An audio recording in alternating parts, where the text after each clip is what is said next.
En 2020, le manga représenterait 42% du marché de la BD en France et les Français seraient les deuxièmes plus gros consommateurs de manga au monde. Forcément, au fur et à mesure du temps, de plus en plus de personnes s'essayent à se prendre la bande dessinée. C'est justement ce à quoi va servir cette vidéo. Je vais essayer de vous donner toutes les informations dont vous avez besoin pour commencer à lire du manga et ne pas être perdu dans les librairies. Je vous expliquerai d'abord ce qu'est un manga dans les grandes lignes, c'est-à-dire quelles sont ses spécificités, ses classifications, puis je finirai avec une liste de 10 mangas que je vous conseille pour commencer. Avant de passer au gros de la vidéo, j'aimerais préciser certaines choses. Cette vidéo est faite pour les débutants, je vais donc effectuer pas mal de simplifications pour être compréhensible par tout le monde. Ensuite, je ne vais pas tout aborder aujourd'hui pour éviter de donner trop d'informations. Bon, maintenant que ça c'est fait, la vidéo va pouvoir commencer.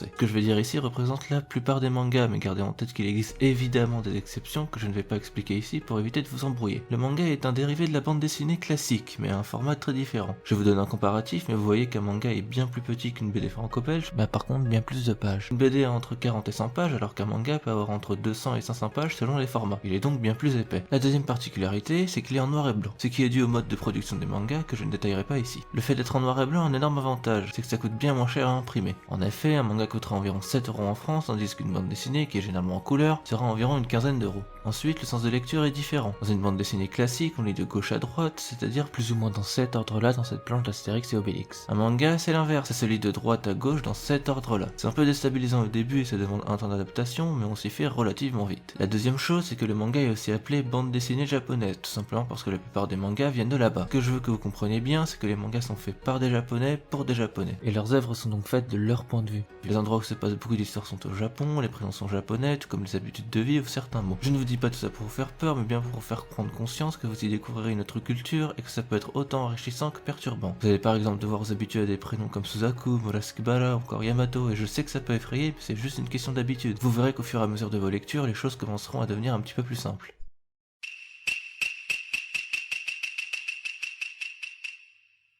Comme les films ou les livres, les mangas ont leur propre classification et celle-ci ne se fait pas par genre, comme par exemple action, enquête, romance, etc.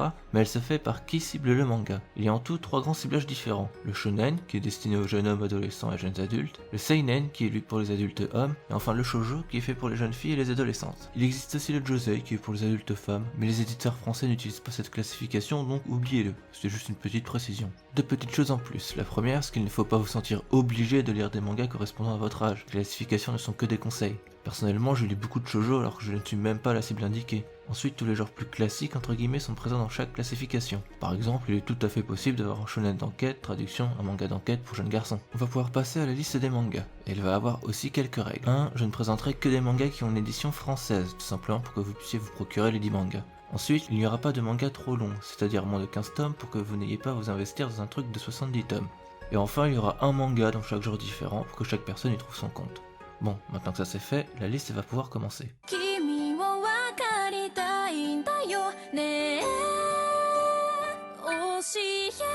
Est-ce que vous aimez les comédies romantiques? Si c'est le cas, je vous conseille ce manga qui est vraiment dans le haut du panier en termes de romance. On suit Futaba, jeune lycéenne ayant eu un crush pendant ses années collège, malheureusement, cette relation ne s'est jamais concrétisée. Maintenant au lycée, la jeune fille traîne avec ses amis et fait semblant d'avoir un comportement disgracieux pour éviter de s'attirer la foudre de ses camarades. Plus tard, elle retrouve son ancien coup de foudre pour se rendre compte que le garçon a bien changé. On suivra donc la relation de ces deux lycéens au fil de leur quotidien. Alors attention, vous aurez une romance d'un point de vue japonais. Vous ne pensez pas avoir une romance comme celle des films américains. Après, ne vous attendez pas non plus à une refonte des histoires d'amour avec ce manga.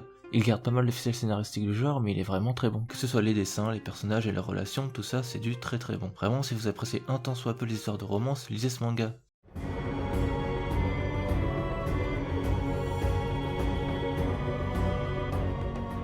Là on parle d'un manga qui, je pense, peut plaire à un plus grand public, parce que si vous appréciez l'histoire avec des super pouvoirs, et si j'en crois le succès de ce genre au cinéma, c'est le cas de pas mal de monde. Je ne peux que vous conseiller Im. Inome est une jeune lycéenne ayant été maudite et désormais, elle crache des flammes à chaque mot qu'elle prononce. Isolée à cause de cela, la jeune fille n'a aucun ami jusqu'à ce qu'elle rencontre un jeune garçon égaré qu'elle décide d'héberger. Mais il se trouve que cet adolescent est Imhotep, un grand égyptien combattant des créatures appelées les Magai. Ces derniers sauvent Inome en se débarrassant du Magai qui l'a maudite et décident de rester chez l'adolescente avec qui il s'est lié d'amitié. Im, ça a vraiment été un petit coup de cœur pour moi. Je veux dire, il y a des pouvoirs, des dieux égyptiens, des combats épiques, des personnages attachants, une histoire qui se tient et des beaux dessins, qu'est-ce qu'il vous faut de plus?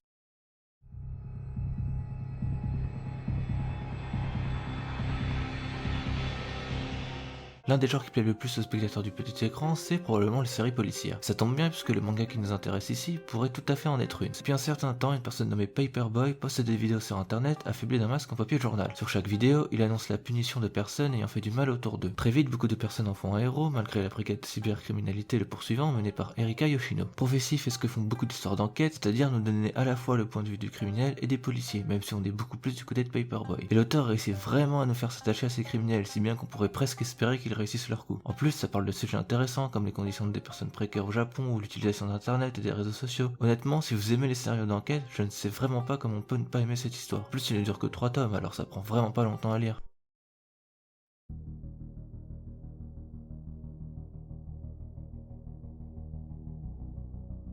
La dystopie, c'est vraiment un genre qui a beaucoup gagné en popularité depuis les années 2000, notamment grâce aux nombreux films qui ont reçu de bons résultats aussi bien critiques que commerciaux. Et il faut bien avouer que le Japon, et donc les mangas, sont très friands de ce genre. Cette fois-ci, je vous présente la dystopie du monde d'Ikigami. Nous sommes dans un pays imaginaire mais visiblement d'origine asiatique, où l'État a décidé que chaque enfant recevra dès l'école primaire un vaccin. Cependant, un enfant sur 1000 reçoit à la place une petite capsule qui permet de donner la mort à un moment précis. Lorsque ces personnes ont entre 18 et 24 ans, cette capsule se met en marche et la victime n'a plus que 24 heures à vivre. Le but est ici de faire prendre conscience à la population la chance qu'ils ont d'être en vie. C'est donc Kengo Fujimoto qui est chargé de prévenir ces personnes de leur dernière journée à vivre. Vous l'avez peut-être deviné avec ce synopsis, mais Ikigami n'est pas vraiment une œuvre bon enfant. Ici, on va principalement parler de l'humain face à la mort, et encore plus précis, face à une mort imminente, puisque beaucoup de chapitres d'Ikigami nous fait suivre ces personnes qui n'ont plus qu'une journée devant eux. Ce manga peut vraiment te faire réfléchir sur beaucoup de choses si tu entoures dans son monde. Alors je sais que ce genre d'histoire ne plaira pas à tout le monde, mais j'espère avoir au moins attisé la curiosité de certains. Je ne dis pas que ça va changer votre vie, mais ça peut au moins vous faire réfléchir un minimum.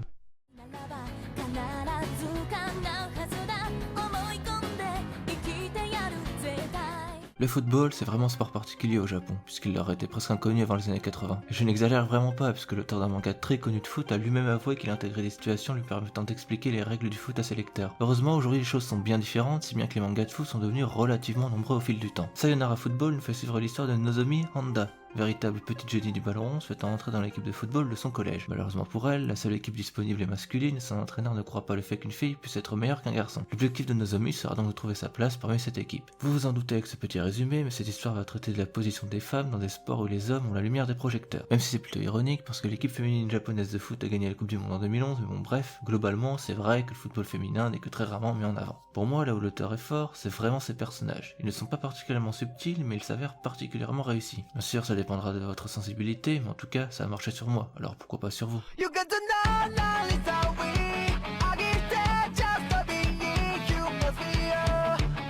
Bon, au début, je voulais vous parler d'un manga d'horreur, mais disons que je ne suis vraiment pas un grand fan de ce genre et que je ne suis vraiment pas la bonne personne pour vous en conseiller. À la place, j'ai décidé de vous présenter un manga où il y a un peu de sang et de gore, mais bon, pas trop non plus. Depuis quelques jours, des horribles meurtres ont été commis que l'on qualifie de véritables boucheries tant ils sont horribles. Un jour, un jeune lycéen du nom de Shinichi découvre une petite créature tentant de prendre le contrôle de son corps, mais il réussit à l'empêcher si bien que la créature ne contrôle qu'un avant-bras. Shinichi découvrira ensuite que ces créatures ont en fait comme objectif de contrôler les humains à travers leur cerveau et que ceux-ci sont responsables des boucheries mentionnées plus tôt. Avec cette créature sur son avant-bras qu'il surnommera Migi, ils vont tenter de survivre face à ces créatures. Parasite, c'est avant tout une excellente écriture. J'ai beau la regarder sous toutes les coutures, j'ai vraiment du mal à lui trouver des défauts. Enfin si, il y en a, ce serait vraiment du pinaillage. Je ne vais pas vous en dire plus pour vous garder la surprise, mais sur l'écriture on est vraiment au-dessus, mais vraiment au-dessus de beaucoup de mangas. Après il y a le dessin, et là ça dépendra du coup de chacun, mais personnellement je trouve que ça colle parfaitement à l'ambiance du manga. C'est vivant et expressif et les chairs des parasites sont vraiment réussis. Beaucoup pourraient trouver ça moche, mais essayez-le. Ou si ça vous rebute vraiment, regardez l'animé qui n'est malheureusement disponible qu'en sous-titré.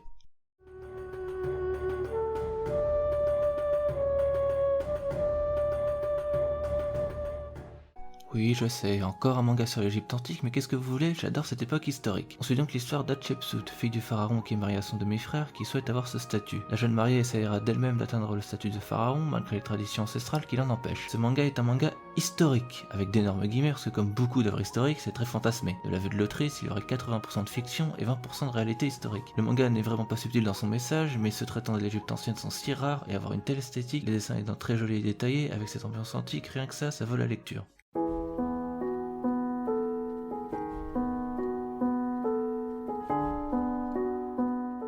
Silent Voice nous raconte l'histoire de Shoya Ishida, une sorte de petit cancre assez apprécié dans sa classe. Lorsqu'une jeune fille sorte du nom de Shoko arrive, ses camarades et Shoya harcèlent la pauvre jeune fille et lorsqu'il a fallu trouver un coupable, les camarades de Shoya vont mettre toutes les fautes sur ce dernier qui va devenir ostracisé. Plus tard, voulant s'excuser envers Shoko pour son comportement, il décidera d'apprendre la langue des signes pour la voir de nouveau. Vous l'avez deviné, Silent Voice parle avant tout de sujets sociaux, notamment le harcèlement et ses conséquences, sujet très important au Japon où le harcèlement est relativement fréquent. Si les histoires humaines et touchantes c'est votre truc, alors je vous conseille vraiment ce manga qui en aura fait pleurer plus d'un.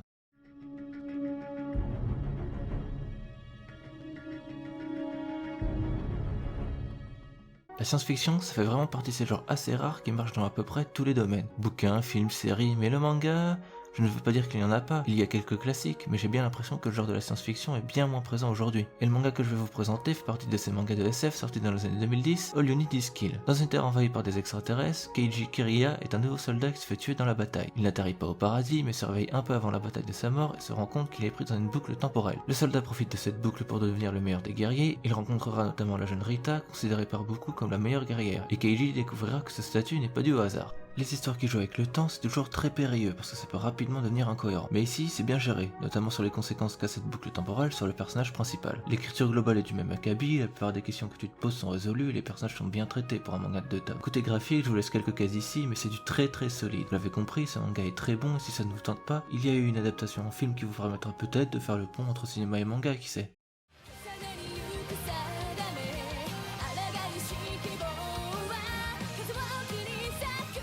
Là, on va parler d'un genre qui est très représenté dans le monde du manga japonais moderne, celui de la fantasy. Alors ça a été vraiment compliqué pour moi de trouver un manga de fantasy qui correspondait à mes critères, donc j'ai finalement pris Grande Grèce 5. Cette histoire se passe dans un continent ravagé par ce qu'ils appellent le chaos. Certaines personnes ont d'un seul coup obtenu d'étranges pouvoirs, mais au lieu de se liguer tous ensemble contre ce chaos, les nobles se battent entre eux pour gagner en territoire. Shiruka, une jeune mage qui ne partage pas les idées individualistes des nobles, rencontrera Théo, seigneur itinérant partageant ses idéaux. La fantasy dans les animés et les mangas, elle est très différente de celle que les occidentaux connaissent. Oubliez le Seigneur des Anneaux, The Witcher ou même des choses moins connues, comme l'Assassin Royal ou les Annales de la Compagnie Noire. Non, dans les mangas japonais, le gros des projecteurs va soit de la dark fantasy, soit de la fantasy très colorée. C'est pour ça que je vous ai proposé Grande Grèce Senki, parce que c'est ce qui se rapproche le plus de la fantasy connue par le grand public. Concernant l'œuvre en elle-même, elle est divertissante, réussie et efficace, rien de véritablement particulier. Enfin si, ce serait son traitement de la fantasy pour une œuvre japonaise, mais ce n'est pas quelque chose de visible pour tout le monde. Si vous êtes un peu curieux, il y a un animé, malheureusement disponible qu'en version sous-titrée japonaise. Et bien voilà, c'était ma liste des mangas que je pourrais vous conseiller. Cette vidéo était avant tout faite pour des débutants, donc essayez d'être le plus ouvert possible dans les commentaires, et n'hésitez pas à conseiller certains mangas que vous penseriez adaptés à des débutants. N'hésitez pas à vous abonner si mon contenu vous intéresse, mettre un petit j'aime à cette vidéo ou la partager. Je vous souhaite donc une bonne journée à toutes et à tous, j'espère vous revoir pour une prochaine vidéo. Ciao.